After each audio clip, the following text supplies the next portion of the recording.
తెలుగుదేశం పార్టీకి సంబంధించి ఒక విచిత్రమైనటువంటి పరిణామం చోటు చేసుకుంటుంది ఇప్పుడు. అంటే జనసేనలకు సంబంధించి ఎక్కడైనా ప్రభుత్వం వైపు నుంచి వలసలు ఇప్పుడు మొన్న ఇతను వెళ్ళాడు, బాలశౌరి వెళ్ళాడు జనసేన కంటే బాగానే, అట్లాగే తెలుగుదేశం పార్టీలో కొంతమంది వెళ్ళారంటే బాగానే ఉంది.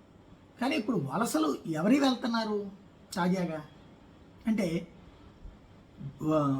జనసేనలోకి తెలుగుదేశం వాళ్ళు వెళ్ళడం ఏంటి, వలసలు అంజిబాబు వెళ్ళడం ఏంటి, లేకపోతే తాజాగా ఇప్పుడు నరహరి వెళ్ళడం ఏంటి ఏదైతే తిరుపతిలో.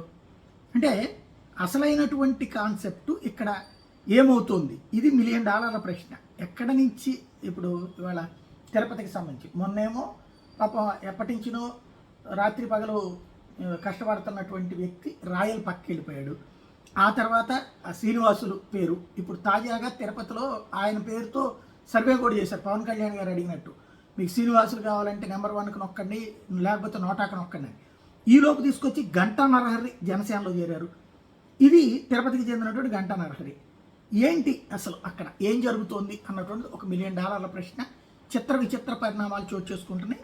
అంటే తెలుగుదేశం వాళ్ళు వచ్చి జనసేనలో చేరి జనసేన అభ్యర్థులుగా చేరితే ఇంకా అసలు ఏంటి అక్కడ జనసేనలో కొరిగింది ఏంటి, పాపం కిరణ్ రాయల్ లాంటి వాళ్ళ పరిస్థితి ఏంటి, హరిప్రసాద్ పరిస్థితి ఏంటి, బాబు పరిస్థితి ఏంటి, డాక్టర్ బాబు పరిస్థితి, వాళ్ళందరూ కష్టపడ్డారు కదా దశాబ్దాల తరబడి. అదే ఇక్కడ $1 మిలియన్ ప్రశ్న.